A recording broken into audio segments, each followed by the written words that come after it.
All right. Thanks for joining, everyone. Let's get started. Seeing some unfamiliar faces in the audience today. It's good to see. I think today we have a bunch of questions. Uh, Usually they start flowing in after we get started, but this time we have a bunch right off the bat, which is cool. So yeah, let's get started. First question: J Sweats, when AMA? Right now, sir. And you're missing it. I think. Wait. Yeah, he is missing it. All right. Fred asks, "Hi team, do you have plans to go cross-chain in the pipeline, I guess? If yes, is there any chain that can already offer the infra you need to operate? For instance, would Aptos be a fit? PancakeSwap made a move to that chain and has gained a lot of TVL in the past weeks." All right, so yeah, this is a common question. Are we gonna go cross-chain? The answer is maybe. Um, yeah, so to just list out the things that we need to be able to deploy on another chain, one is that it needs a good oracle. Like we have Pyth on Solana. Pyth is also on a few other chains, but it's not on the other chains the same way that it's on Solana. On Solana, it publishes a price update in every slot.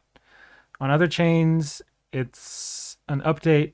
You have to make a pull request to get a price update. So if you want a price update, you ask Pyth through Wormhole to update the price, and then they will publish. This may sound like a trivial difference, but it's not because this introduces latency, which means that the price updates are not going to be as fast or as recent. And this is important for us because time is of the essence. Um, if the price updates are too slow, we can get front run or eat toxic arbitrage. So it is very, very bad. So that is very important. So yeah, that's one thing. The other thing is the speed of the chain itself. If the chain itself isn't fast enough, then or like yeah, the speed of the chain itself is like the baseline limit to the speed that Oracle can update its price. So yeah, if the chain is slow, the Oracle updates necessarily must be slow too. Yeah, so the faster the better. And yeah, that's very important. Other than that, this is like not a necessary condition, but a consideration is what is the programming language of the chain? Um, our team may have to learn a new language depending on the language. And that, of course, takes time. So, you have to calculate like, is it really worth it to learn a new language and then rewrite all our contracts from scratch? So that's one. And then another one, which is basically mandatory, is how much trading volume is there on this chain? And relatedly, um, how much liquidity is there on other dexes on this chain? These are both important. The volume is important because, that'll basically, give us an idea of how much volume there is for us to capture. And then the liquidity on other dexes is important because that tells us how much arbitrage volume we'll be able to generate. Like if it's just us on a chain, that is not good because that means there's no arbitrage. Like there's just us, so there's nothing to arbitrage against, which means we'll only have like retail or retail volume basically. Um, and ideally, you don't want to rely just on that. You want both the retail volume and arbitrage volume. So yeah, those are some considerations. So let's evaluate your example, which is Aptos. Aptos, as far as I know, it's supposed to be fast. Um, I haven't like looked closely at it. I mean, like, back in the day when they first launched, there's something about, 4 TPS. But I think that was just like people not using the chain, not like that wasn't its max TPS. Yes, I assume like they are fast. I think that's how they've marketed themselves. So like assuming that's true, that's like probably okay. Do they have an Oracle? As far as I know right now, no. Maybe Pyth is on it, but if it is, like it's in the form I described earlier, where it's like not the same as Solana, and so it's definitely not ideal. We'd probably have to like create our own Oracle. Let's see, and then trading volume and like TVL on other dexes. So like I haven't looked at the numbers. You say Pancake Swap has gotten a bunch of TVL, so that's good. Like it's a dex for us to arb against. I I highly doubt there is a lot of organic volume on Aptos. Like, what is the reason for people to go over there to trade? Like maybe if you want to trade the Aptos token, then like you could do it there. If like you don't want to be on a centralized exchange, like that could make sense. But the volumes are probably like only significant for that one token. Like nobody wants to trade their ETH or their Sol or their Bitcoin or whatever on Aptos. I mean that could eventually happen, right? But right now I'm pretty sure it's not the case. So yeah, and then its programming language is Move. Um, so yeah, that's a language that we would have to learn from scratch. Thankfully, it's like a good language, like compared to something like Solidity, which is like famous for being a poorly designed language that just happened to gain traction because Ethereum did. But yeah, so it would take a lot of dev resources to learn that language and then rewrite everything from scratch. So yeah, like right now, like Aptos, we actually did look into their grant. They had a grant program, but um, yeah, it was the terms were looking kind of onerous. So it's unlikely that that will happen. But yeah, like so that's the way like we think about going cross chain, and yeah, it's definitely a possibility. Like to give you an example, like a more realistic one that could happen is let's see, let me get this right. Sei, I think it's Sei. And then Nitro is on Sei, and Nitro enables you. So yeah, so Sei is like a fast chain that's like built for DeFi. It's like a DeFi. Wait, let me guess. It's an app specific chain for DeFi. And Nitro is building on Sei, where you'll be able to deploy your Solana smart contracts without any code changes. So in that example, the chain is will probably work well. It sounds like something comparable to Aptos or Solana. The Oracle, I don't know. We might have to deploy something ourselves there, but it's a huge bonus that we don't have to rewrite everything from scratch, and we can just deploy our contracts as they are on Solana through Nitro on Sei. Yeah, so like that's a potential cross-chain thing we might do. But yeah, I mean, it's still a new chain. I don't think it's even launched. And so yeah, we'd still need to wait for like a reasonable amount of volume to start being taking place on that chain before we would actually deploy there. Yeah, okay. So I think you got the idea. We'll move on to the next question. We have Ledger Lover asks, are the ST Sol and M Sol V2 pools almost ready to be added to the dashboard? Yeah, so we recently added V2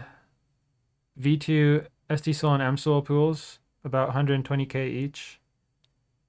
And they're not on our pools page, and their data is not included in our dashboard yet. They will be added when they're ready. We're testing them right now, which is why. In general, like you can't predict like how long testing is going to take, like almost by definition. Like you're testing because there are things you're uncertain about, and through testing you find out whether something is working or not working, and if you need to fix anything. And so we don't know if issues are going to come up or not. Um, so yeah, it's like really a fool's errand to try to predict like when it'll be ready. I mean, like, it'll be ready when it's ready. We're testing it. Well, there's like really nothing more to be said. Yeah. So it's coming. It's coming. All right. Snowball asks, any market making as a service or liquidity as a service being discussed with other projects? Right now, no. Uh, no good candidates that we can think of at the moment. And on top of that, because it's a bear market, like projects they've like tightened their belts. They're much less willing to spend for liquidity. I mean, you can kind of see this also in like all the yield farming on dexes has like decreased a lot. The incentives, that is, it's just like a lot less than back in the day. Um, so yeah, that like same dynamic applies to us as well. So yeah, yeah. And then second question, are you considering a listing on a centralized exchange soon? Not really. Talked about this before, but I don't really see the benefit of listing on a centralized exchange. Um, like one is to get like a wider token distribution, I guess. Like if you want more holders, I guess. But it's like if you hold our token on a centralized exchange, you're only getting like half the benefit, which is the buybacks, right? And which is fine, but it's kind of like you're missing out on the other half, which is if you lock your tokens, you get the protocol revenue. So like our token in particular is not like a great fit in that sense. Like say take like the Orca token, like it's literally just a token. It does nothing, right? So it doesn't matter if you hold it on a like in your wallet on a ledger or if you hold it on a centralized exchange. Like there's nothing you can do with it. It's just gonna sit in your wallet anyways, so like not a big deal. But for us, it's different. So, um, yeah, the only benefit I can see is, and like I highly doubt, like it's gonna like get a lot of new people buying it just because we list on a centralized exchange. But usually, like that's kind of the aim, right? It's like you list on a centralized exchange and you want your token price to pump. Which, to be honest, like that also I don't really care about because, um, like the market basically finds the right token price for our token, and it has a self-regulating mechanism where if the price is quote too high, however, one figures out that it's too high, then it's a good time to sell. So people will begin selling. And if the token price is too low, or yeah, as the token price goes down, the yield on the tokens, your APR, will go up as the token price goes down. And the higher the yield on the token, you're more incentivized to buy. Um, so like those two dynamics that like have opposite forces on people's like desire to buy kind of self-regulates it. So like I don't see what the point of pumping the prices, It'll be temporary anyways and, accomplishes nothing. And by the way, if you want to list on a centralized exchange, that usually means you have to lend your tokens to a market maker and then they get some kind of free option um, for like, if your token moons, then they get to buy it at a cheap price, essentially, something like that. And then you also have to pay a listing fee to a centralized exchange. I don't know. Like it just seems like a bad deal overall. I don't know what it's accomplishing. So yeah, no, not really. I mean, like if someone lists us like and doesn't even ask our permission, like great, like I have nothing against that. Just that like we don't want to really be paying for that because it's not like creating any value for anyone really, I feel like.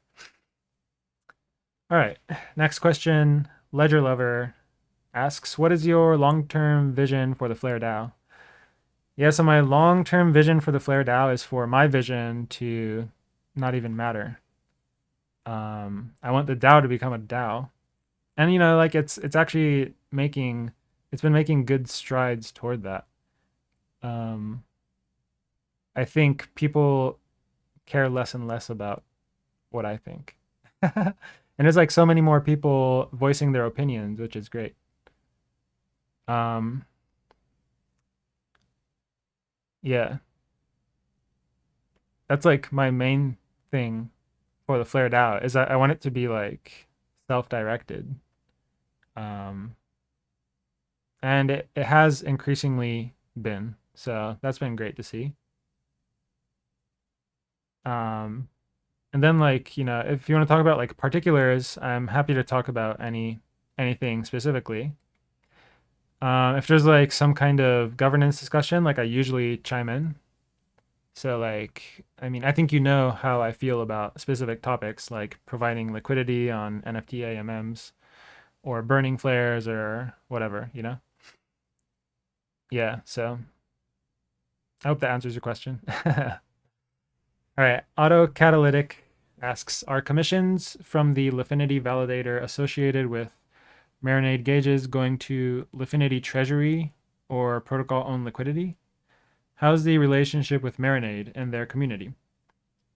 Yeah, so the any SOL yield generated from staking, that is a result of the uh, the MNDE that we have voting on the gauges. That all belongs to um, like the treasury, like VE Lifinity holders. And right now we haven't done anything with it. It's just sitting there. There was a governance discussion channel about this. So yeah, I just checked it today or yesterday, and the last comment was November 6th. So I think soon after that, FTX happened, and then people lost interest. People got distracted. So yeah, so people can suggest what to do with it. There's already ideas in that channel which you can go read about. Um, yeah. And then how is the relationship with Marinade and their community? Let's see. I've talked with some team members sometimes, and the general impression I get is that the team likes us. Um, there are a bunch of people in the Marinade community, probably like especially other protocols that still feel salty towards Lifinity because of the whole um, gauges thing. Yeah, so our relationship I think is good. Like they definitely want to continue working with us. We want to continue working with them. Um, but yeah, I mean like Marinade is like it's one of the protocols that's like I think trying really hard to be community governed. Like they're really serious about that. Like they really really want to be like hands off. And you kind of saw that in like the whole all the discussions that took place. Like they rarely voiced their opinions. They rarely moderated anything. They just like let it happen, and it kind of sounds like they they regret some of that. Like, I mean, I can't speak for them. I don't know what they wish they had done exactly, but I think they are unhappy about things turned out. So yeah, that's kind of my impression. Take it as you will.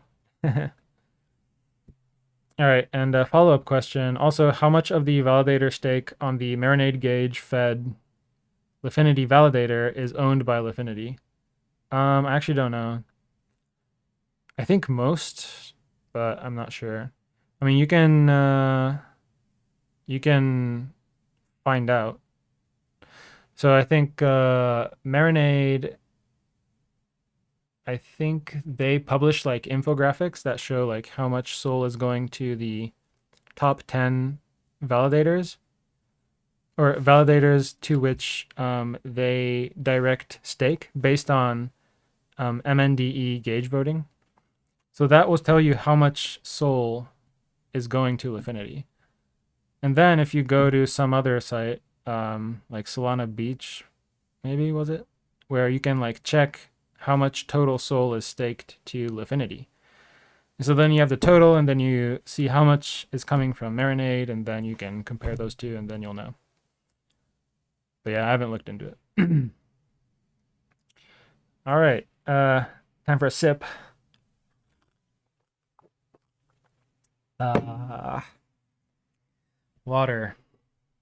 All right, next question. Lord Prinz asks, "Hey Durden, how did the grass feel? All rested?" Yeah, so I tweeted, what was it? Touched grass. Now back to touching keyboard or something. And the grass was grassy. Unfortunately, it's cold outside, so you know, it's like it wasn't like the most amazing experience ever. um, yeah, but grass is good. How is Project D's going? What is D's? It's quite disappointing how few people fall for that here. Just never works. Need to come up with something new. Be original, I guess. Already possible to shed some light on what's cooking or still classified? Still classified, sir. Still classified. Um, I guess I can say it's one way to use more of our liquidity, which would be great, right? What's the team's current stance on the royalties enforcement? Yeah, so the royalties enforcement is a shit show. That much I know. um Basically, I think there's two parts. Like one is like the enforcing royalties, which, I've never seen a good mechanism to do that, to be honest. All of them like usually mean like you limit the platforms on which you can use your NFTs, for example, which, you know, like once you get rid of that permissionlessness, it's not pretty, I think.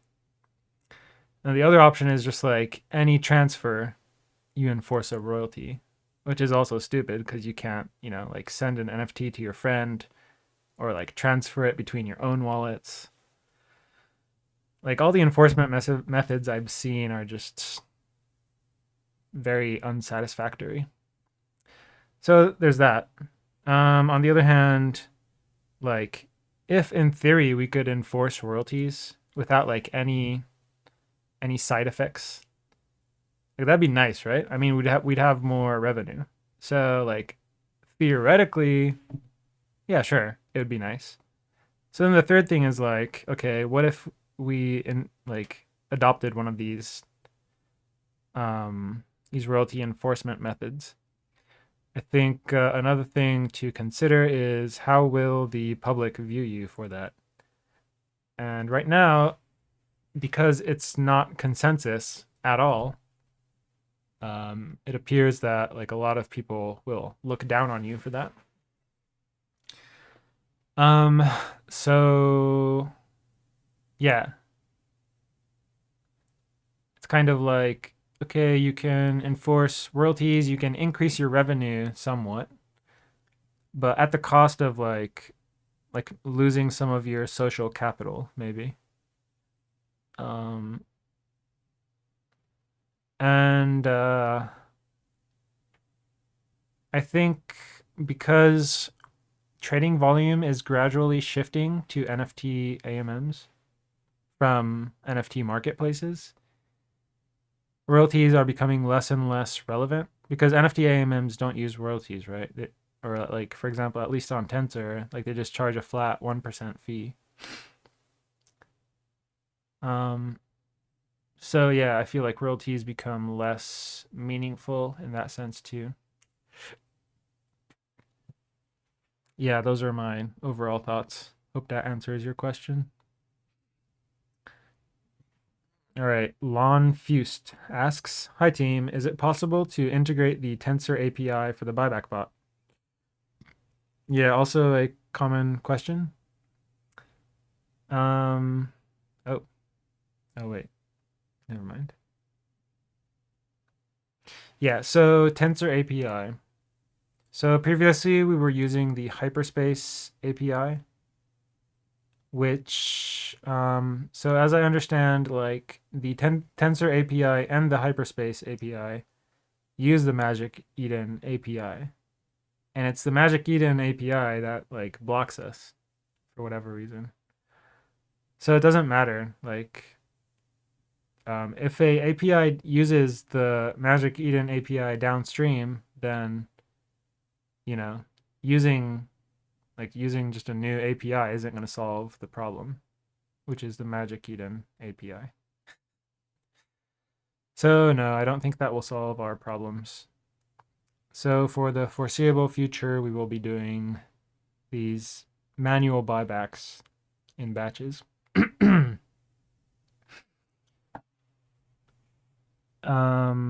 All right. Ipramino asks, do we have an update on Operation Flirt? Any one of one communities responding to our collab request? Yeah, so I reached out to Exchange.art, form function. Um, let's see, what was that called? Holoplex, and also this entity called 21 DAO. So Exchange.art and form function are one of one art marketplaces. And Holoplex kind of is also, but it's like a spin up your own front end thing. I'm not really sure if they're like really doing stuff anymore, but yeah. Anyways, and then 21 DAO, like when I posted on one of one art marketplace discords, one guy reached out to me. He was like, "Hey, you should also reach out to 21 DAO, which is what was it? It was something like I forgot the details, but it was like a DAO for artists on Solana, something like that." So I reached out to them too. So I reached out to all these guys. Only one of them got back to me. Actually, yeah, Operation Flirt did not go great because like not many people actually did what I was asking them to do. Some did, so thank you to those who did. um, yeah. So Exchange.art finally got back to me after like a month, and we got in a call, and I explained like what we're trying to do, and after like the basic explanation, he was like, "Well, I just don't think many artists are going to be interested, like because they're taking on this risk of creating art, but they might not win anything, and in that case, their art will have been for nothing." So then, like, I tried like upping the stakes. I was like, "Okay, how about this? Like, first place gets 1K, second place gets $500, and third to 10th place get $100 or something like that. And he was like, I don't know. I was like, okay, so what if also they get half of the auction proceeds um, from selling their one of one art, and also they get half the royalties on those.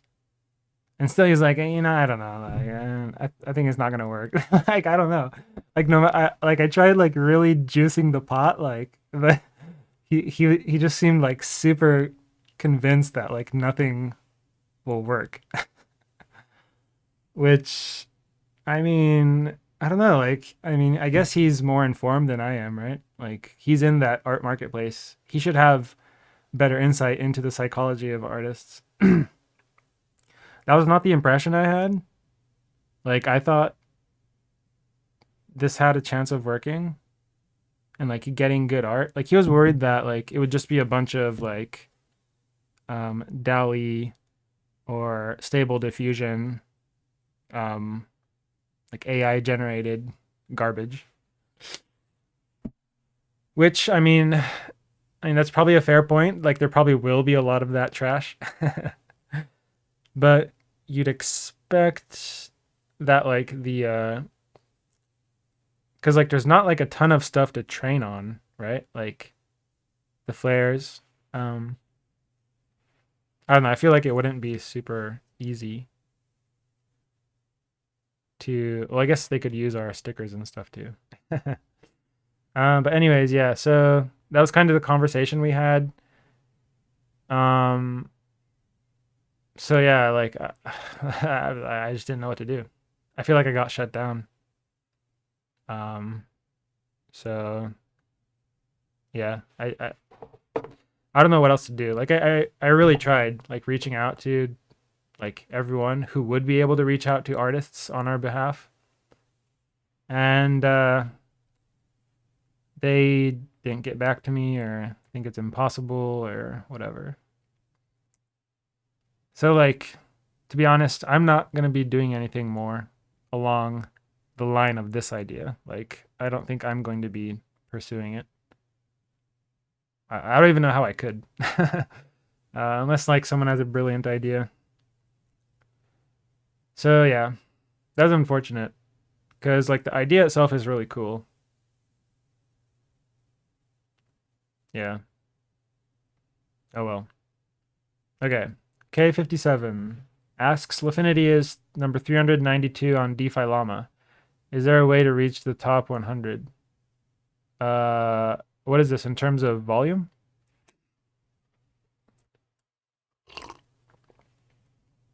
I mean, I don't know. It seems like an arbitrary goal.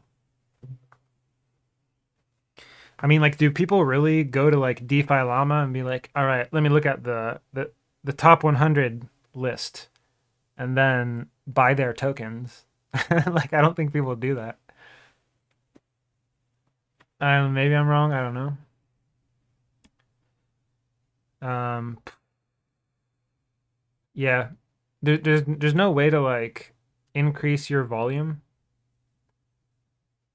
or like risklessly increase your volume without like risking your revenue. So like if we wanted to increase our volume, it's trivially easy, you know? Like we just lower our fees and we concentrate our liquidity more. Obviously, both of those reduce our profitability and also magnify the risk of impermanent loss. So it's like, what's the point? It's like, what's our goal? Our ultimate goal is to be profitable, not to get on a top 100 list. So that's what we're optimizing for. It's not for volume, it's for profit. All right. Ipromino asks on December 13th, the Sol USDC V2 pool has had 60K of liquidity, and the Sol USDT V2 pool had 100K of liquidity. Now the Sol USDC V2 pool has 108K of liquidity, and the Sol USDT pool has 127K of liquidity. So basically, the Sol USDC pool increased more than 1.5x. Sol USDT pool increased only like 1.25x. Is this because the liquidity is increased gradually by the team as part of the pre-announced plan, or is it because of the SOL price appreciation? So the SOL price appreciation component will be the same for both pools, right? Because like they're half SOL, half USDT, or yeah, essentially, it's like basically half. So yeah, so it's just the team adjusting liquidity, because we were still testing, and like even after testing, we're still like adjusting liquidity when we think that's appropriate. So yeah, like small adjustments here and there, optimizing. Yeah. WTB says, FYI, Tensor will be adding support for MIP1 forced royalties. Let's see. Okay, so Tensor will be supporting this too. So it will be possible on NFT AMMs as well.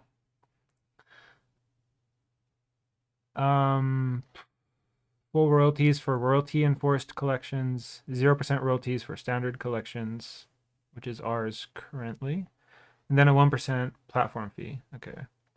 So it's just adding the royalty on top, essentially. Fees plus royalties will always be paid by the taker. That means if you're listing, you pay 0%. If you're placing a collection-wide bid, you pay 0%. Right, because it's the taker. Not the buyer, but the taker. If you're market making, you pay 0%. If you're buying, selling, you pay the fees / royalties. Yep, makes sense. Thanks for that. All right, Apromino says, what will be the daily volume threshold for BSOL or JITO-SOL pools to open? Unlike other non-SOL pools, I believe these liquid staking SOL variants should be safe enough to open in terms of price risks. Right. Yeah, I don't know the exact daily volume threshold, but I would guess that it's much, much higher than whatever volume they have. Because, like, to be honest, like, who is trading JITO-SOL and BSOL? I literally do not understand why these projects have like liquid staking tokens. Because like there's nothing you can do with them. Like the only reason like MSOL and STSOL work is because there's a lot of things you can do with them. I mean, and like to boil it down, that basically means it's because they have token incentives on top of the staking yield. Like you can take your MSOL and you can like LP, for example, and get MNDE, or you can just stake it on Marinade, get MNDE. You can lend it, get MNDE. And like same for STSOL and Lido token, right? Which is not true for BSOL or JITO-SOL. Like the fact that they have these liquid versions of their token is like nigh useless. Like the only conceivable use case I can see is like for getting immediate unstake liquidity. But even that, like now there's that unstake.it project, which I think is run by Socin, where like you can insta unstake your stake accounts. It doesn't matter if it has a token or not. You just need a stake account, and then you can get it instantly unstaked by paying a fee. So like, that means now that that exists, there's no point to these BSOL tokens, these JITO-SOL tokens. And that's why they have such low volume. It's like people are not going in and out of them. Like normally if there's a lot of like yield mining incentives across the ecosystem, people are moving in and out of positions when they think, okay, right now this is the best yield. So they go into it. And then later their mind changes, they go out of it. That's why there's this trading volume. People are changing their opinions on like where the highest yield is. But like I don't think people are doing that with staking yield. Like they just like look across the staking options. They're like, oh, Jito, they got MEV yield, sexy, and they stake there, and then they leave it. You know, you're not like observing the yields on uh other staking pools and like making micro decisions about where to move their stake. Like maybe they do that, like every few months or something, but definitely not frequently. Most people, anyways. So yeah. Oh, you have the volume for us. Thank you. Yeah. So okay, MSOL, SDSOL, approximately 4 million. Then BSOL is like a little under 1 million, which is quite high. I'm surprised. And then JitoSol is like 74K, which is like nothing. Um, is Beasel, does it have like some incentive something going on? Like I'm skeptical of this volume. It is 24-hour volume, so like hard to know if it's representative. Yeah. I'm less familiar with Beasel. I've seen it around. I haven't really checked it out. Is it just like similar to JitoSol? Like a validator essentially, and then they issue their own liquid staking token. Like LaneSol does this too, and I don't get it. It's like, what's the point? We don't need more of these liquid staking tokens. Let's see. Because both BSOL and JitoSol were just released, Saber doesn't have any BSOL Sol and JitoSol Sol pools. The closest competitor in terms of swap fees would be Orca Whirlpool at 0.01%. Yeah, so like if we were to create those pools, I actually thought you were talking about USDC pools. So you're talking about the stable pools. The thing about that is like, I mean, we could do it. It's just, but like more than anything, it's just a levered bet on Sol because the fees are going to be so small, barely anything. Probably like less than 1% APY. That means after 1 year, we've made less than 1% return on the assets. um, and yeah, we just have like, and we'll have like a ton of Sol exposure, right? Because we're converting USDC to Sol and BSOL or whatever.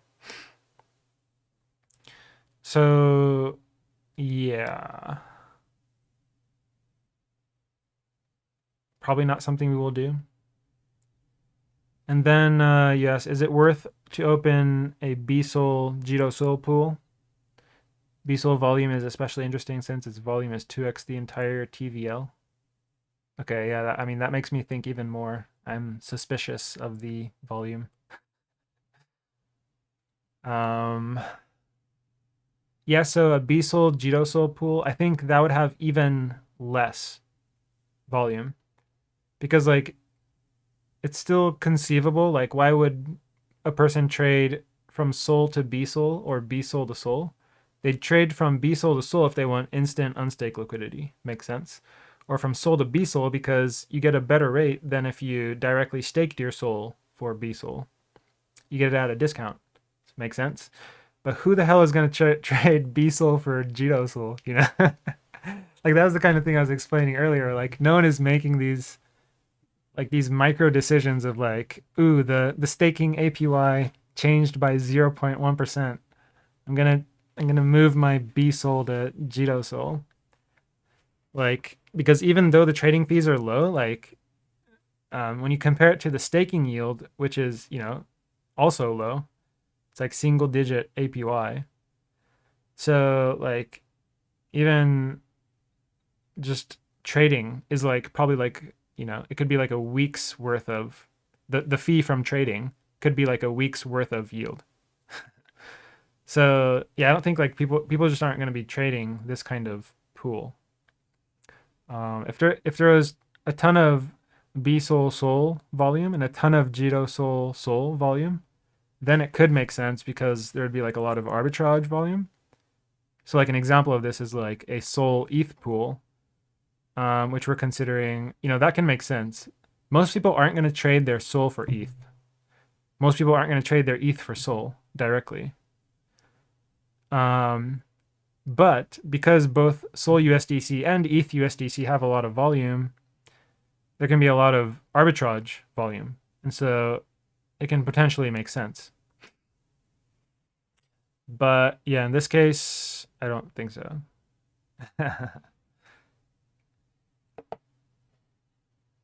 Let's see. Here's the latest fees that Crema charges for BSOL Sol Swap. 10,000%? What? I don't understand. How can you have greater than 100% fees? What does that even mean? I'm confused. Oh well. I'm just gonna skip that. I have no idea what that means. Let's see. White Turtle Bill is telling me that TVL measurement. Okay. Yeah, we care even less about TVL than volume. This is regarding the DeFi Llama thing. Yeah, so we don't care about TVL either. It's a vanity metric for sure. Thankfully, I think the crypto world is realizing that more and more. Moving on to more meaningful metrics. All right, Ledger Lover is just waking up. Probably missed your answers to my questions. Yes, sir. But we are recording, so you can listen later. Curious, have you had any thoughts on how a future voting system might work for the Flare DAO? I mean, sir, have you been reading the governance forums? I do have thoughts. Um, I would have assumed that you've been reading those. Actually, you just recently bought a Flare, didn't you? Welcome to the Flare DAO. Your name turned purple. So yeah, maybe that's why you haven't read it. But yeah, so I have shared some of my thoughts there. Um, Still forming for sure. Are there any resources that you might suggest users read into so they might get more knowledge on the subject generally? I know Vitalik of Ethereum fame has written some good articles on this, like how yeah, I can't remember the title, but like one major topic that influenced me was how like pure token voting is not great, and he gives a bunch of reasons why. And I think he probably also gives like a few methods that are an improvement on that. So like quadratic voting combined with some identity mechanism. So yeah, I would recommend that article. It's probably the main one. Maybe there's others. I can't think of any at the moment. Yeah. Another question down the DAO avenue. Do you think that it's necessary or even helpful for the DAO to create a mission statement, a board of directors, and some of the other bureaucracy that you might find in a Web 2 or traditional company? Um, Generally speaking, I do not find that necessary. Uh, Mission statement, like, I don't see why necessarily. So, like, I don't see why necessarily all token holders, all Flare holders, would have the same mission or goals. I mean, I think this can make sense if like your mission is like something like, for example, altruistic, like you're trying to solve world hunger, or you're trying to save um, save lives from malaria. by distributing bed nets or something, you know? Like like if that's what like your organization does, obviously like it makes sense for everyone to be aligned. Um, but these are NFTs. Like people hold them for various reasons. Some people hold them for speculative reasons. Some people hold them for like identity reasons. Some people hold them for the fun, for the culture. Like the motivations are varied. And so if you like stipulate, okay, if you hold a flare, this is your mission and you must comply. Like I think that just limits the people that can come in, can join. Um, yeah. If there was a mission statement, I mean, I can see how, you know, like everything you do, you could refer back to that mission statement. Be like, oh, so you say you want to do this, but is that really serving our mission, which is blah blah blah? Um, that could be useful, but yeah, again, like I think it's going to be impossible. It's impossible to define a mission without without alienating a bunch of people. So I don't really think it's worth it. Um, a board of directors. I mean, it sounded like some people wanted that, like like a few people with executive power or something, I guess. Um, so like one problem with this is that you'll probably need to pay them, because like supposedly they're going to be doing a bunch of work. Which I mean, like in theory, that's fine. We have revenue; they can be paid. But also, like so far, we've done a bunch of stuff without any board of directors. Um, so it's like, do we really need that? Is that going to improve things a lot? Like, to be honest, like we move pretty quick already. Like my impression is like you want a board of directors when like there's just like a ton of people with everyone has dissenting opinions. There's no consensus. Can't get any shit done. That's when you want a board of directors and like they make shit happen and people just trust them, and that's why they get paid. But it's like we're not in that scenario.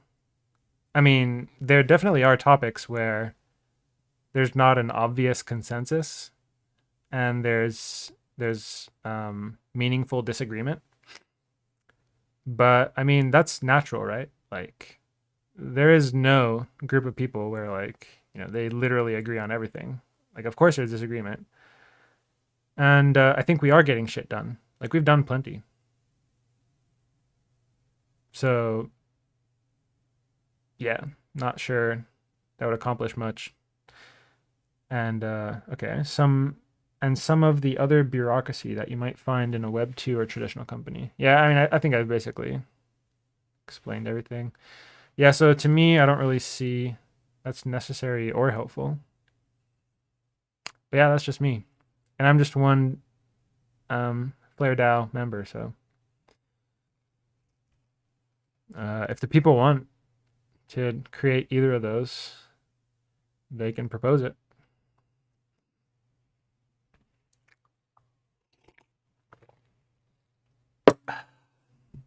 All right.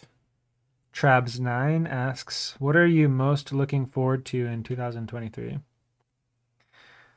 Wow, such a forward-looking question.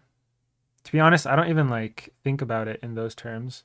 I haven't thought about like the future of 2023. I'm mostly like taking things as they come.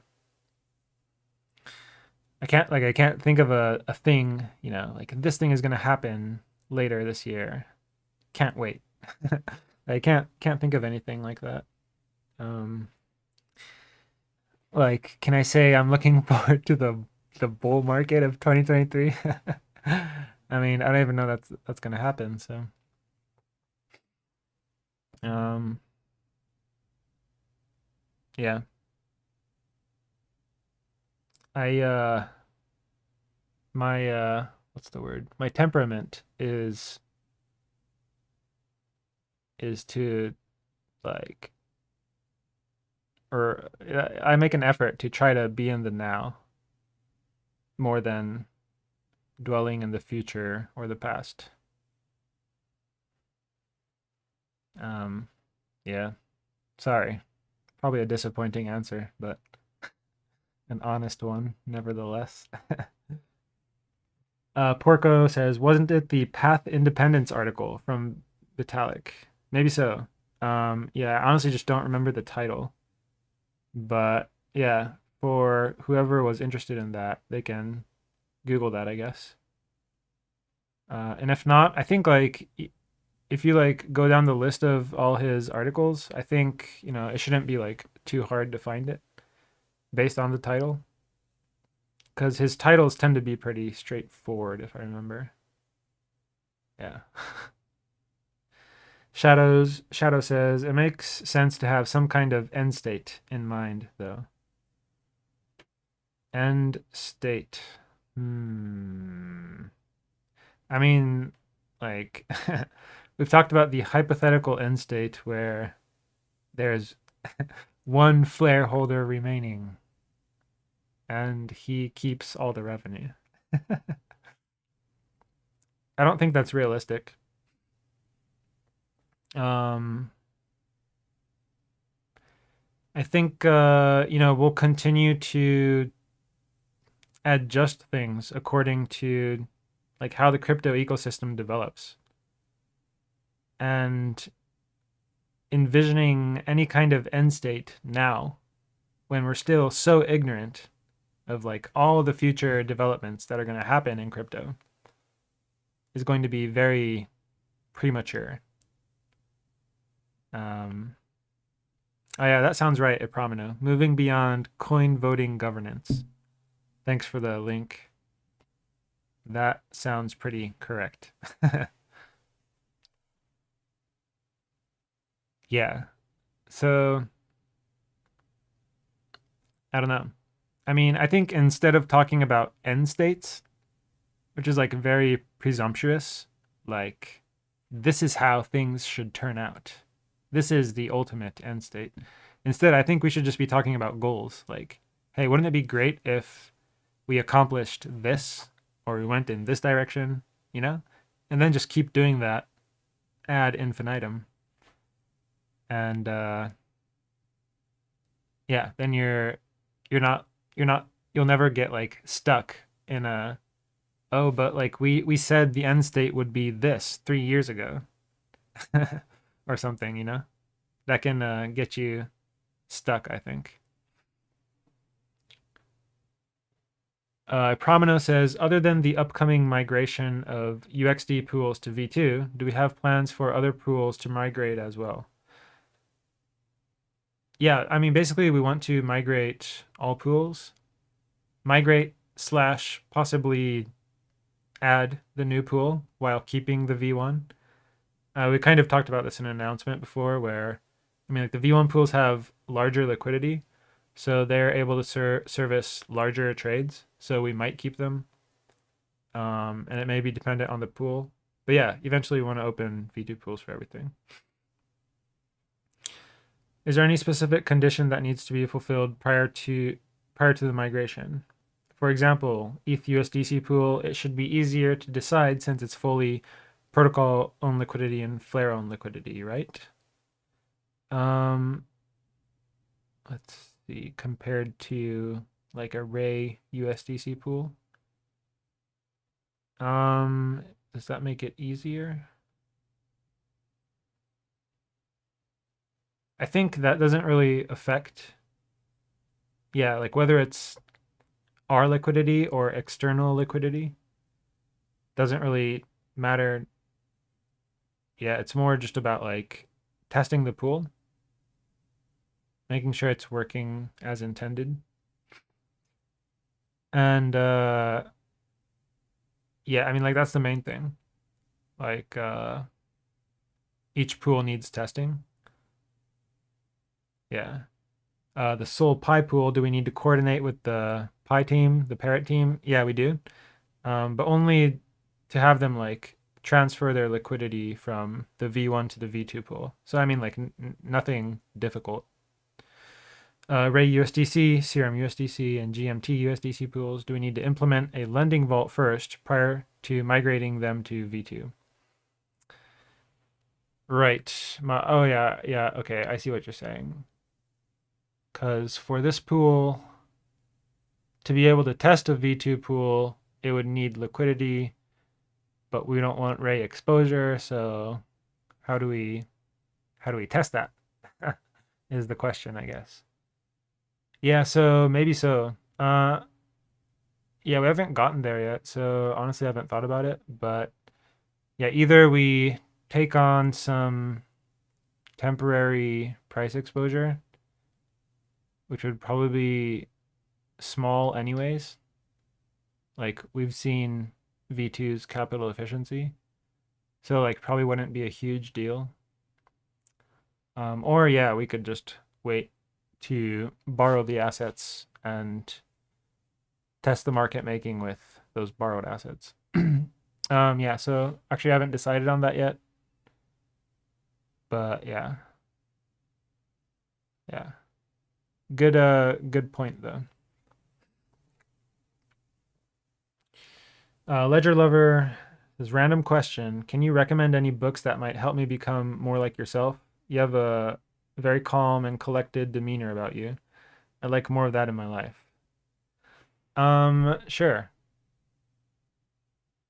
I'm honestly like not 100% confident that this book will do that. Um, I know it did it somewhat for me, and probably some of it is just like, whatever temperament I was born with. But one book that it's really benefited my life, and I've mentioned this before, it's my favorite book of all time actually, is The Way of Zen by Alan Watts. I read this when I was like at a very like vulnerable time in my life, which is why it had an outsized effect on me, I feel like. And I've recommended it to people ever since. I've bought the book for a bunch of people too. um yeah, I don't know if I can, it's a hard to talk about the book without like really getting into it. Like it would open up a whole can of worms is kind of my feeling. But I highly recommend that book. And relatedly, after I read that book, which introduced me to meditation, and meditation has also been very beneficial for me. And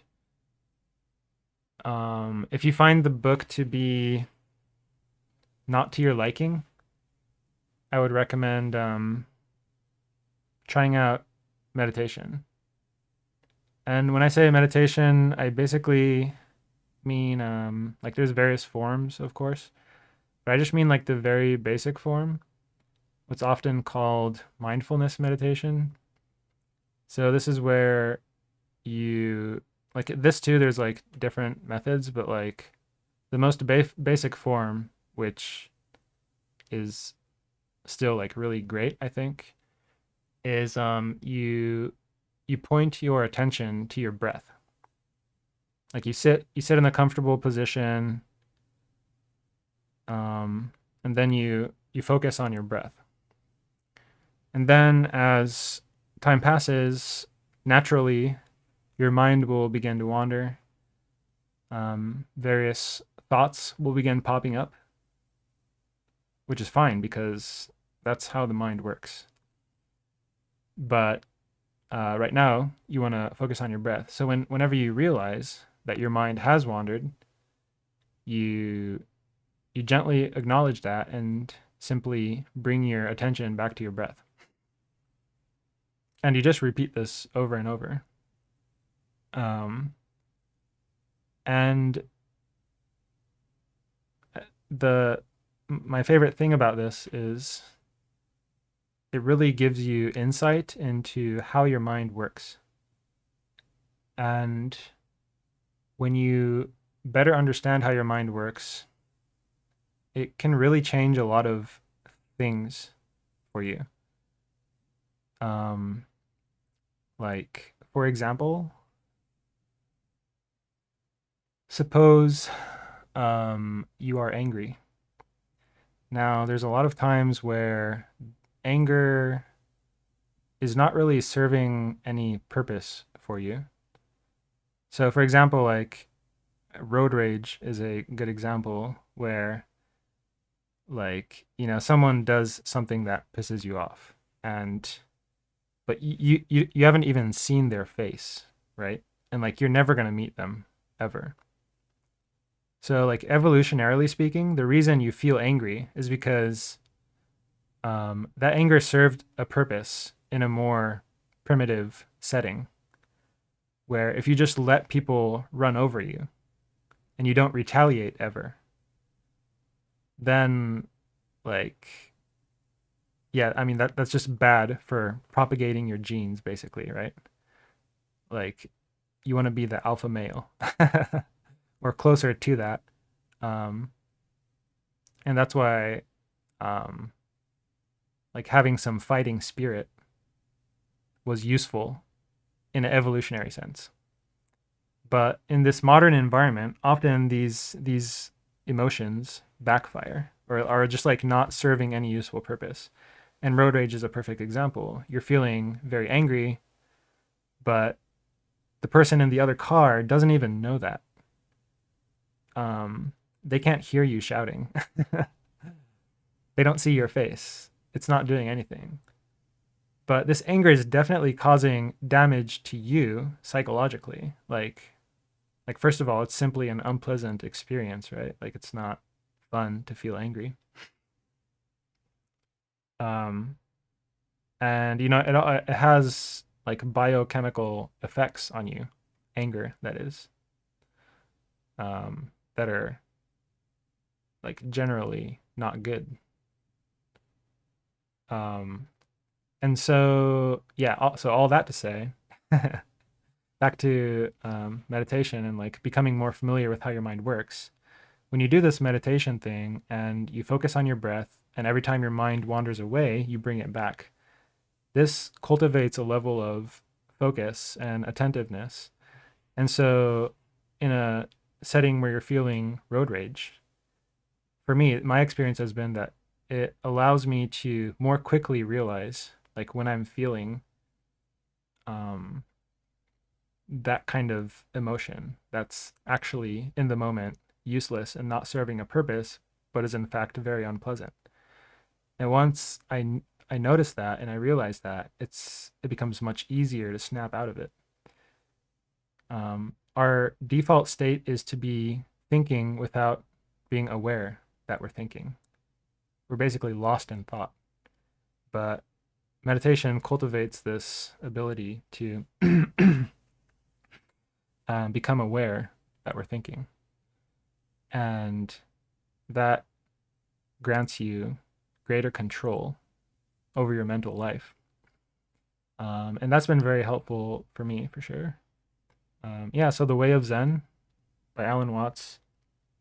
Um, Meditation is a huge part of Zen, and it's talked about a lot in the book. It's certainly not merely about meditation, but yeah, I was introduced to it through this book, and yeah, so meditation has been very helpful, and also like many of the concepts that come up in Zen has have been very helpful for me. So yeah, maybe they will be helpful for you too. We'll see. Oh, actually, speaking of that, remember, or some of you are probably familiar with the parable of the farmer that I've mentioned a few times in in the chat. That is from the book. Not that the author wrote that parable, but it's where I first came across this parable. Um, yeah, Zen has many great parables and stories and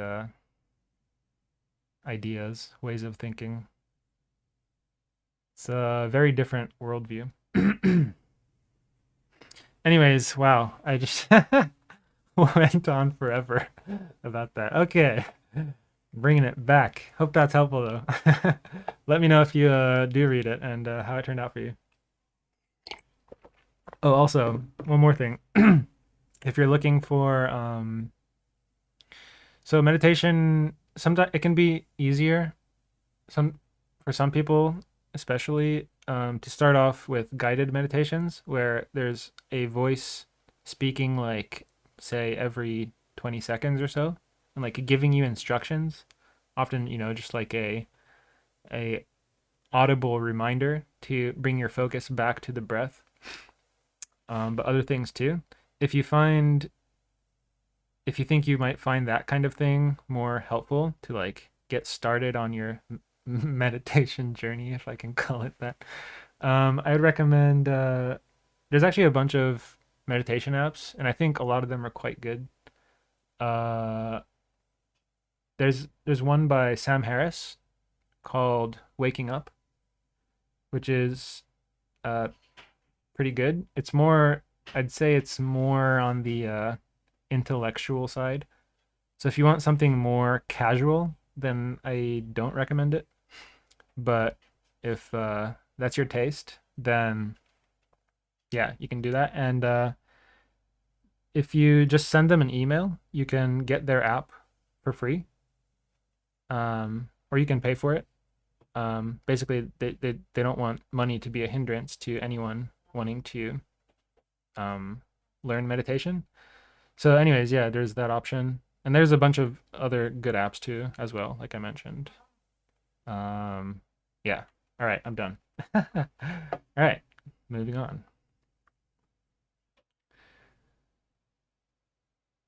Okay. Midwit asks, when optimizing for revenue, how are you weighing up fee revenue versus market making revenue? A lot of the pools have positive APR from revenue, but negative profit from market making. Yeah, so right now we're basically just using the fee revenue. And the if we generate like a significant amount of market making profit, then we will withdraw that as profit and use it the same way we use the fee revenue. But right now, like it's basically like flip-flopping between positive and negative. Um, for many pools, anyways, it's like not clearly positive. The way fees are clearly positive. Although I mean, obviously, like fees can't go negative, but yeah. So right now, it's basically just like staying in the pool. We're not doing anything about it essentially. Um, we did do we did withdraw it once before the VE IDO for the Flare owned liquidity and did a surprise buyback with it. um yeah, because at that time it was like much more positive. And then after that, Soul price tanked hard, which is part of it. It was like mostly down only. But I mean, I think even the Soul USDC pool is now back to positive, which is pretty cool to see. It's like it means we have no impermanent loss despite like price tanking from a very high place. Um, but yeah, it's not significant. So yeah, hope that answers the question. Or wait, actually, no, I guess I didn't answer your question. Your question was when optimizing for revenue. So like, how do we think about these when we optimize revenue? I guess is more the question. Sorry. Okay, so yeah, I think I've talked about this elsewhere, but sometimes it's a trade-off. So like our V2 pools are kind of instructive. So on the V2 pools, the market making profit for Sol USDC is like very negative. It's like negative 150% or something.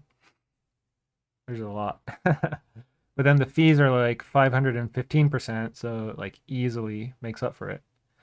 And that was a intentional decision.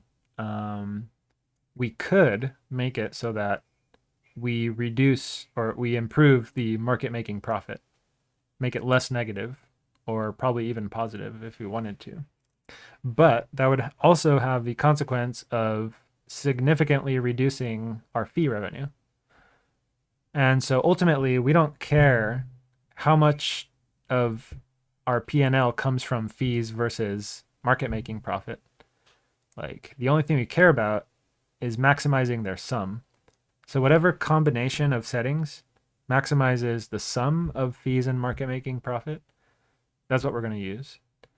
And that's why V2 pools have very negative market making profit. It's because from what we can tell so far, it is the optimal settings. This maximizes net APR. So yeah, that's basically how we think about it. Let's see. Shadow. Sorry, this was regarding a mission statement. I see. Okay. Yes, having a 6 month to 1 year goal is more what I was thinking. Just having specific goals in mind before we make any big changes would help focus. Yeah. Yeah, I guess like, well, I don't know. I guess so some people like the divide I see is some people want to maximize revenue for Flare DAO. Some people want to maximize or minimize the circulating supply of flares. And these two can sometimes be in conflict with each other, which we've been seeing play out somewhat. So yeah, even then it's like specifying the goals is also not easy. Promino says, I thought that the secret project was about the lending vault for Ray Serum GMT. So what is the secret project then? Oh, sir, it is classified.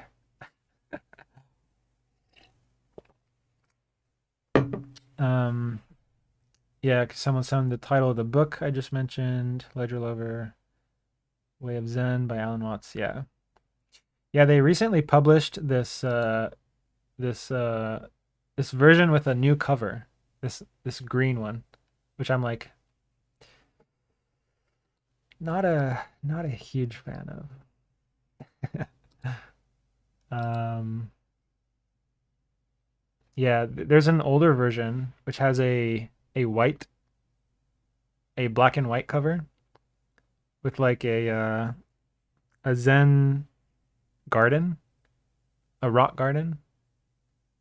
So like there's like many small rocks and they're like raked in a certain way, and then there's like large rocks standing within them with moss on them and stuff. Anyways,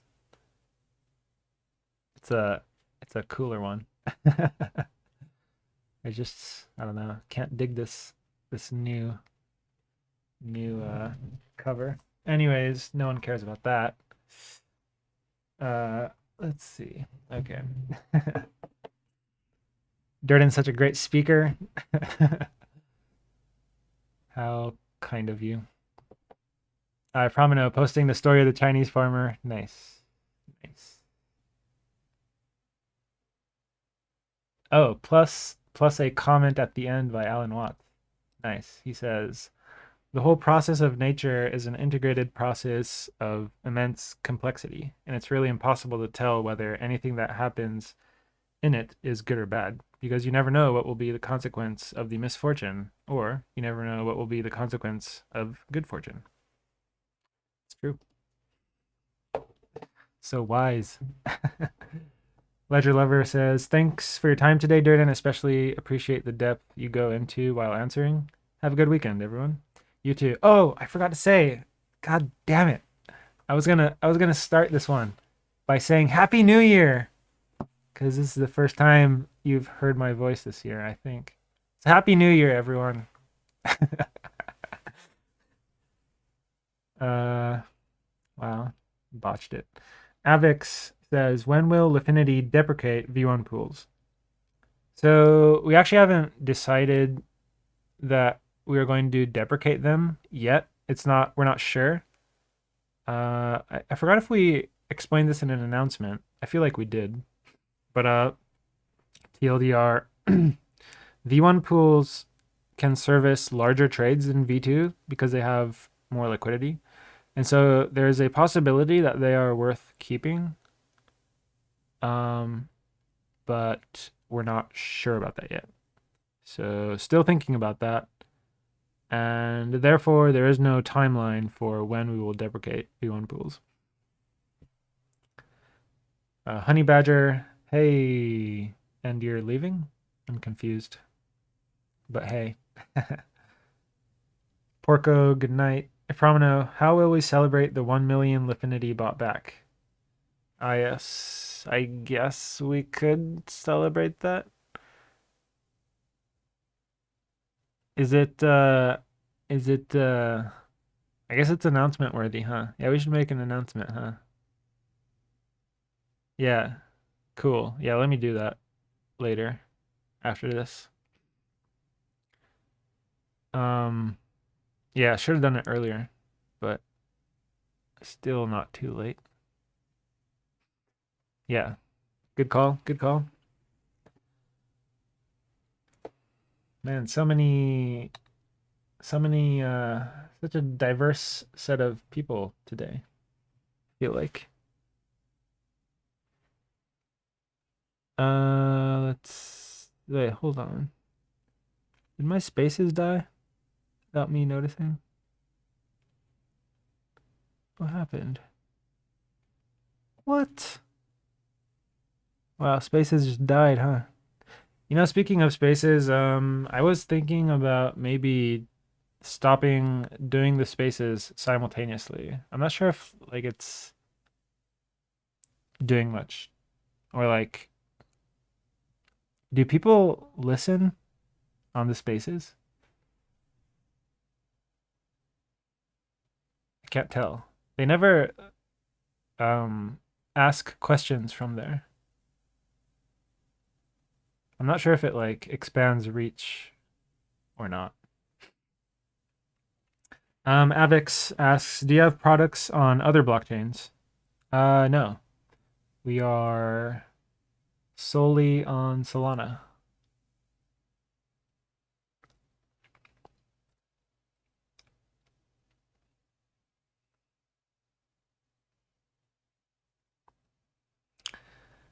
Promino never listens to the AMA on Twitter Spaces, just Discord and podcasts.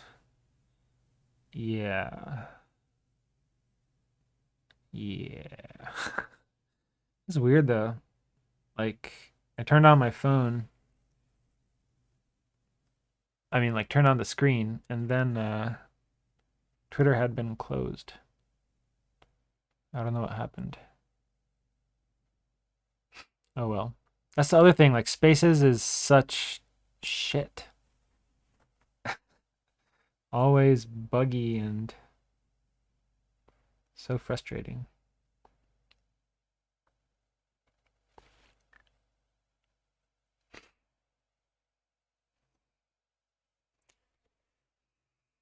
Hmm.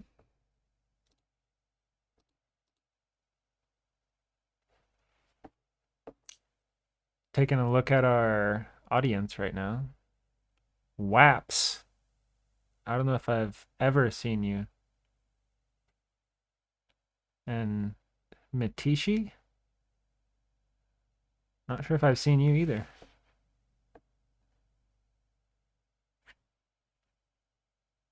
Midwit, see sometimes. Avex 2 recently. The Riptide sounds vaguely familiar.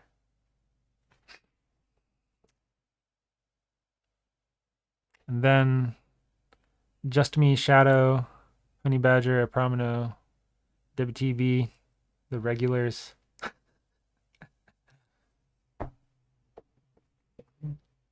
Well, Um, I guess I guess the questions are quenched.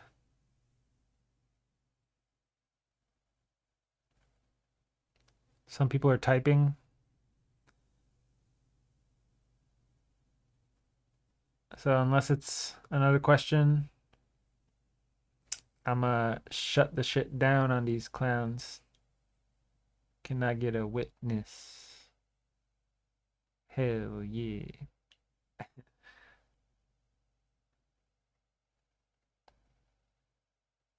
All right, WTB asks, you've spoken recently about market making as a service and liquidity as a service likely becoming a replacement for the bribing mechanism that was laid out in the initial tokenomics.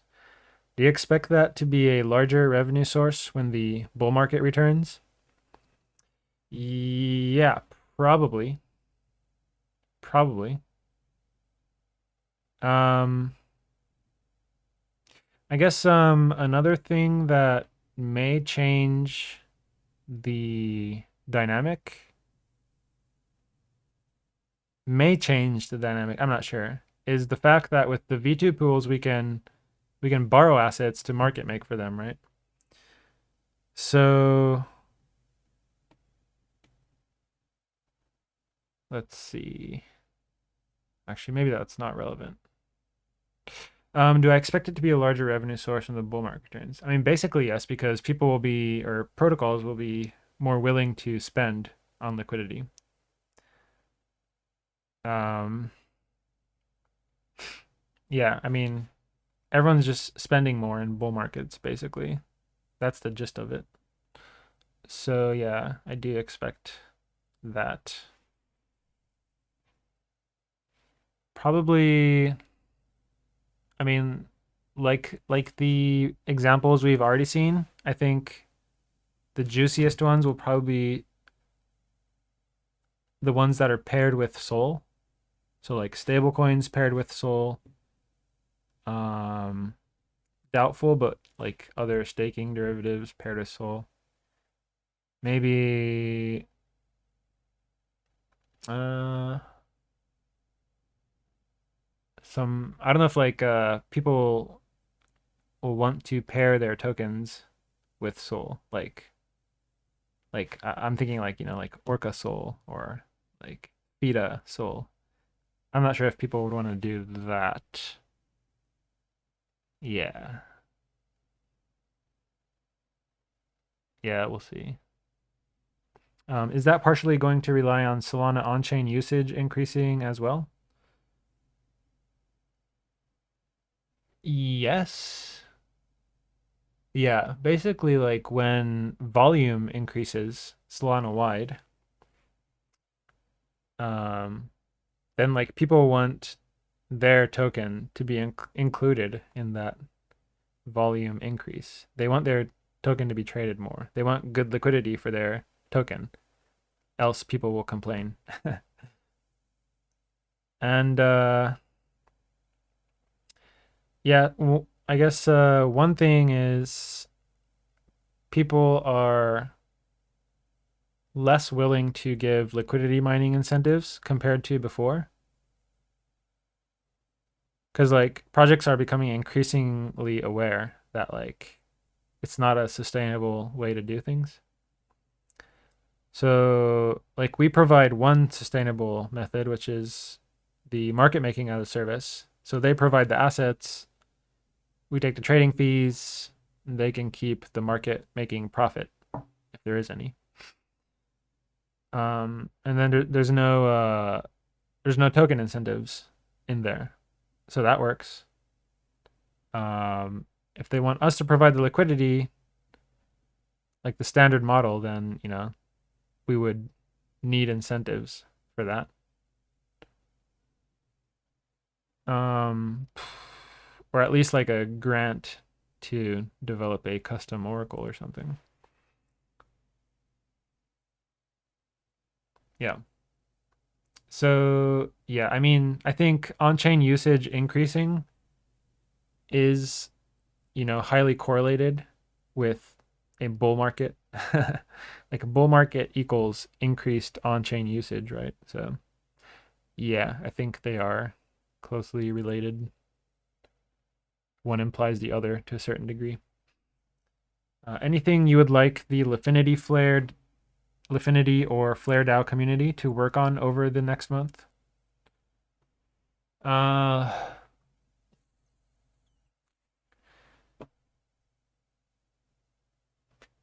anything to work on? The thing that Introvert Monkey made, the website where you can estimate your VE Lifinity rewards for the next cycle. That's pretty cool. It was his idea. He just went ahead and did that. Um, so yeah, I mean, like, if like more stuff like that was created, um, that'd be dope. Obviously, not everyone can code. Um, and like, it's certainly not the only type of way to contribute. Um, I mean, like WTB, you're always like doing a bunch of stuff. Um, like you started the wildfire thing recently, so that's cool. I'm not sure if I have any like specific ideas for what I'd like to see people do. If I did, I probably already mentioned it. Yeah. Midwit says Jerome Powell called Durden recently and asked for market making as a service to increase liquidity in the U.S. bond market. Yeah, and I told him, but sir, it has no Pith Oracle. Then he hung up. Sag. Promino says, I feel like there's a sequence mismatch between project launching an LP for their token and Pith releasing a price feed for it. Yeah.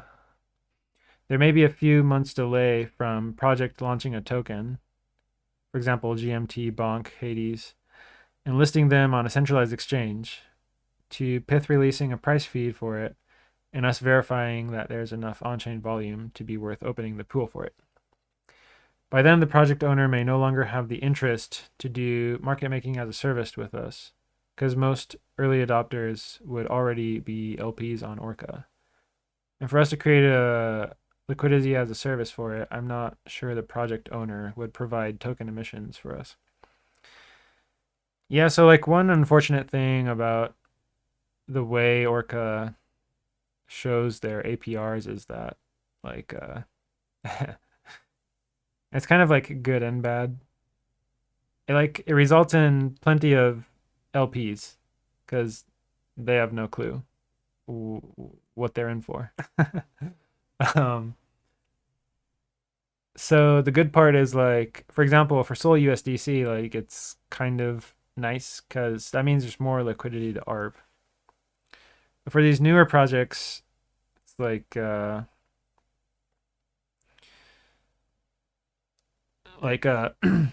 may be a bunch of token pairs where the project may be satisfied with the existing liquidity, even though that liquidity is only there because they're basically being duped into it from the high displayed APRs.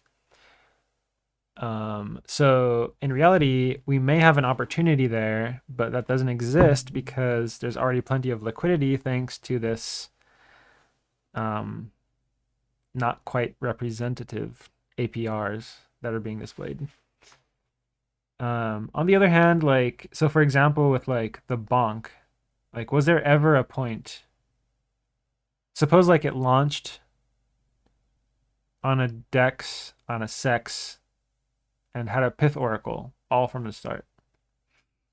Then would we have had an opportunity? I mean, even then, not really, right? Because to market make, we would have to hold bonk. And like that's a hard sell, I think. Um, like, could we make a bunch of fees? for sure. And we would reduce impermanent loss, supposedly, because it's traded on a sex and there's a pith oracle. But we would have bonk exposure, which is like, god damn. That's some risky shit. Like, do we really want to do that? So, like, to to really be able to like market make for these shit coins from the start, we need Dex, Sex, Pith, and lending. And I mean, yeah, I mean that's not gonna happen, right? And like even lending, like that's scary. You want to borrow bonk against your USDC collateral? Like you have to over collateralize like you never have. Because like bonk can just like shoot up in value. So you have to be like really scared about like liquidations. Um, yeah, it's quite tricky. So I mean, and like another way to think about this is like look at all the LPs for bonk. Did any of them make money? Yeah, probably some. Like if they got in and exited at opportune times, or if they LP'd and withdrew at opportune times when there was low volatility. LP when there's low volatility, and then withdraw when there's high volatility. If you can do that.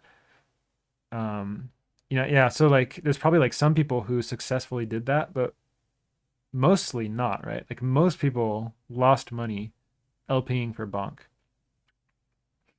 Um, so like when you think about it like that, it's like, was there an opportunity for us, or like, would there in like these hypothetical ideal conditions? Even then, it'd be like quite difficult. So, like, and this has been like a repeating theme, right? Every time there's like some new hot token with like very high trading volume on Jupiter, everyone here is like, when Pith, when Pool for X.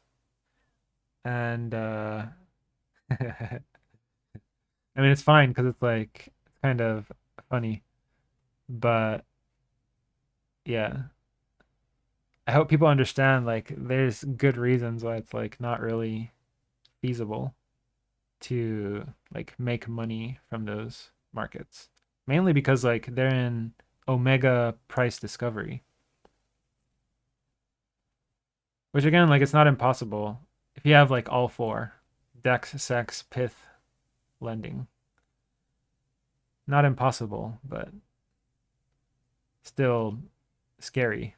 Do you want the price exposure or do you want the liquidation risk? Also, it's tricky with bonk because the sex trading well, I actually don't know. I didn't check, but I'd assume the dex trading volume was much higher than the sex trading volume, and that's not going to work for us. Um, yeah, we would need the price discovery to be happening on the centralized exchange rather than dexes. Anyways, blah blah blah blah blah. Been going on forever about this. WTV says, Durden with the jokes as always. I don't even remember what I said. Much love to you and the team. Thanks for the AMA. Thank you, sir. Thanks for appearing. Thanks for the questions. Thank you for all you do. Prominos says, I feel like DNMM, aka does not make money, and liquidity as a service are in opposite of each other in terms of price risks. Market making as a service is more like the DNMM. Let's see. Liquidity, the price risks. Yeah, yeah. I think I see what you're saying. Yeah, yeah, yeah. Yeah, I got you. No Pith Oracle for US bonds. Yeah. Yeah. Yeah, waiting for that phone call. Midwit says Lifinity needs a non-liquidation account on its own borrow lend market, then we can market make bond. Bonk. Non-liquidation account. What does that even mean? People are gonna lend us bonk. We can't get liquidated. So what? We deposit $100, borrow $50 of bonk. Bonk moons to $200, but we're not liquidated. So with we can yeah, we can yeah, that's cheating. Goddamn. I mean, who's gonna allow that? uh like Alameda. FTX will allow it. WTV speaking, by the way. All right. All right. I think oh wait. The Promino says, so if we're pursuing DNMM in the future, liquidity as a service is more or less deprecated already. Um, I think that depends. I mean, yeah, I don't think it works like that. So for example, our previous liquidity as a service deals were with Marinade and Lido, right? And they required the creation of um, custom oracles, and then also they required like a bunch of liquidity. Like I think at the time it was like a million, right? For both of them, like a million worth of liquidity, which they didn't want to provide. I mean, you know, fair enough. It's a lot of money, I guess. So so yeah, so like in a scenario like that, liquidity as a service still makes sense. Um, Regardless of whether we have the DNMM. As for market making as a service, we could probably collab with Fract post their IDO. Yeah. Do you mean, wait, are they going to be like listed on centralized exchanges and stuff? Or do you just mean like a constant product pool?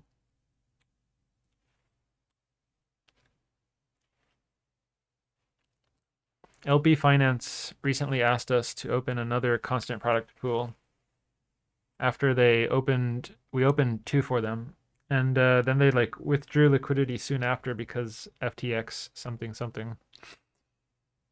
But we were like, it actually takes effort for us to open new constant product market maker pools, unlike like Orca and Radium, where it's like they've made it fully automated, or you can like do it yourself. It's permissionless. Um,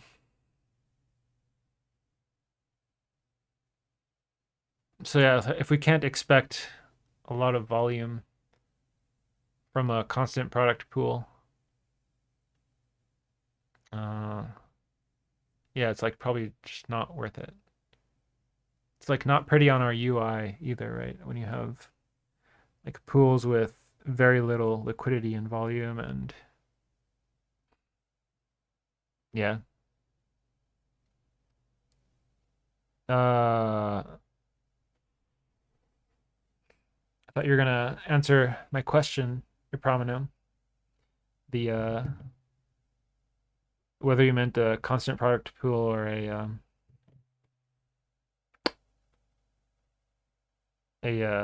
like or like the Oracle route where are listed on a centralized exchange and they have a Pyth Oracle, yada yada.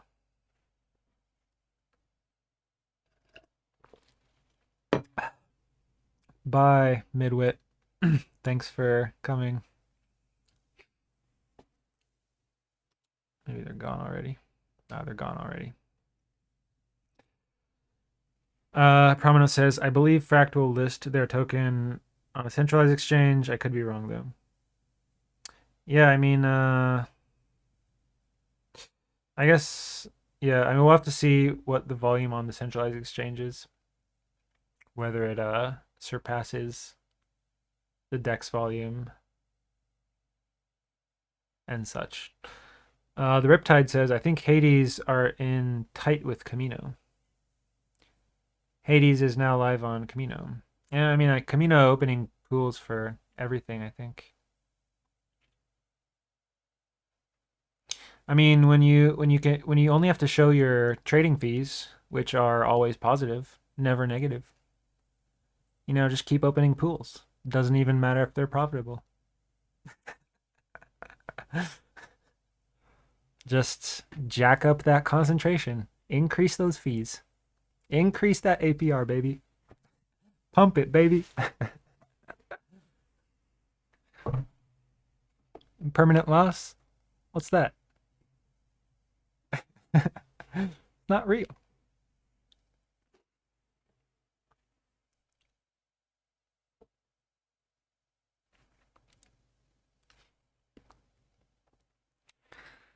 People are typing.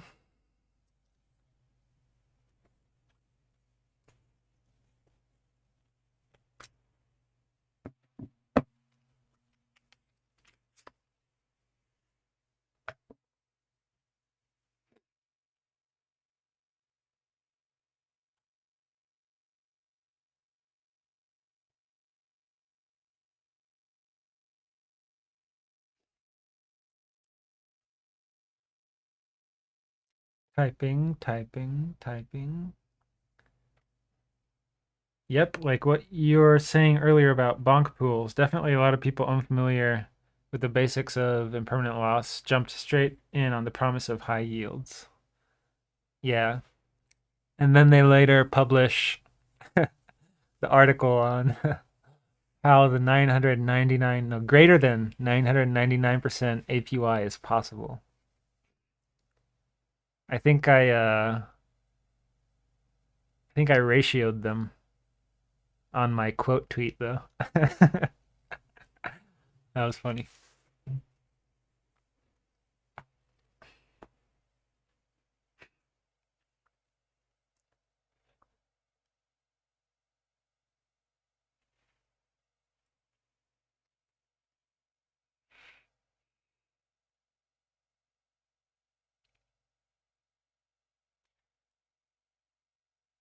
Promino says, I believe Fract is in a unique position. If Solana is known as an NFT chain, Fract is a good entry for people who want to put liquidity into Solana for the first time. As of now, Fract is listed in DeFi Llama with TVL higher than us. On the other hand, Sharky isn't. So I believe if there's any people who want to get the passive yield on the growing NFT market in Solana, Fract can be a good way to enter.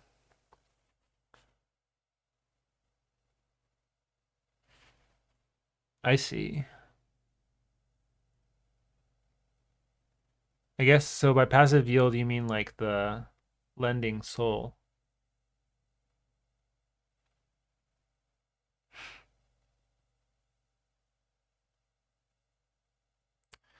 I wonder like how much liquidations they've had to deal with.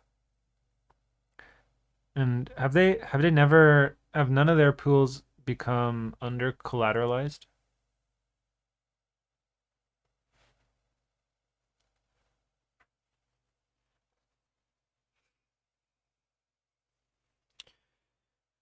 Like I don't fully understand like how their Oracle and liquidation process works.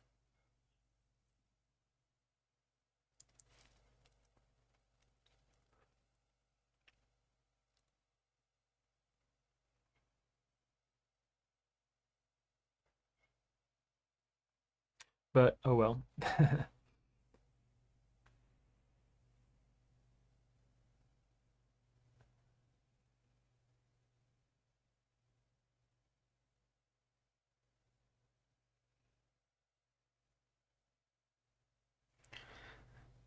Yeah, Frack's cool. They've definitely been good to work with.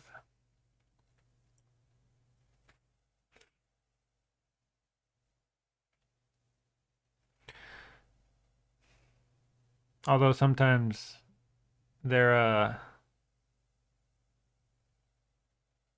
we've done like AMAs or spaces with them. The the planning for those things has sometimes been subpar. Cancellations upon cancellations.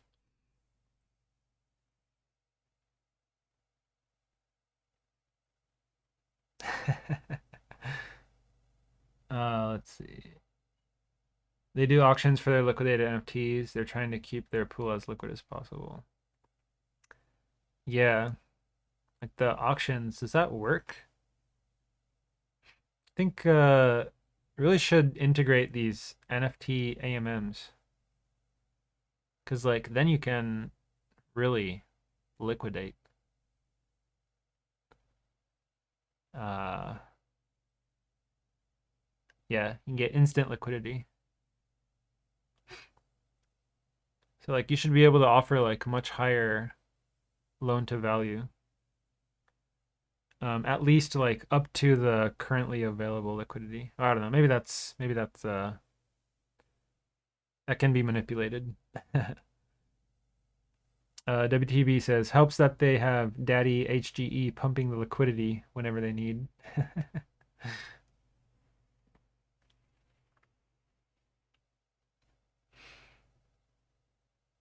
Yeah, I don't really understand HG. He just like appeared out of nowhere, as far as I know.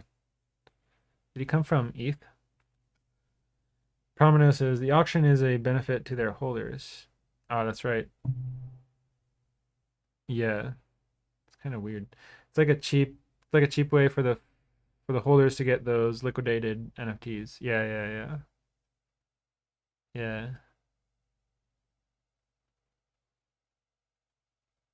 They just like sell it so cheap though. It's kind of my vague memory. Like, huh, surely there's a better way.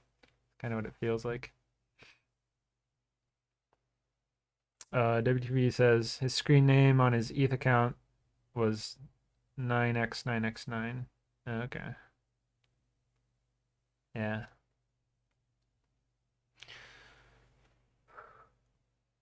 Long time whale. Makes sense.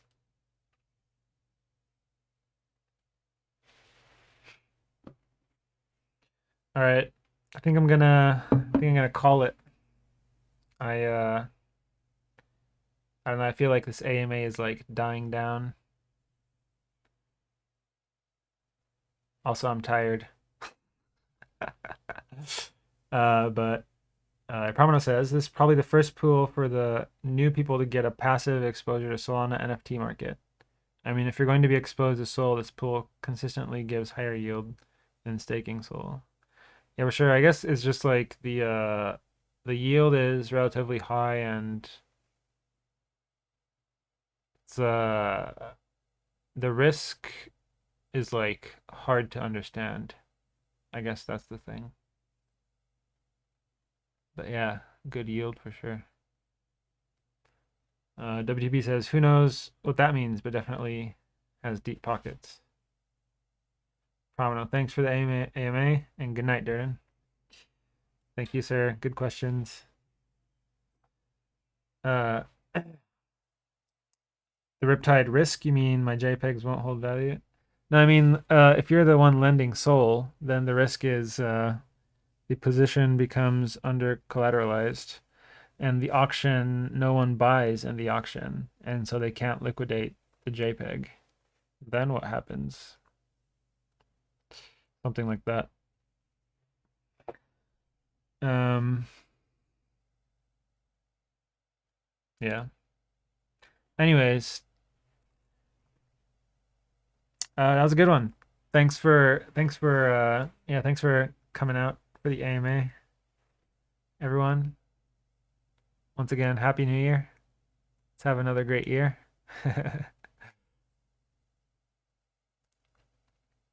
um, yeah, I guess I have nothing nothing more to say. HCNY, what does that stand for?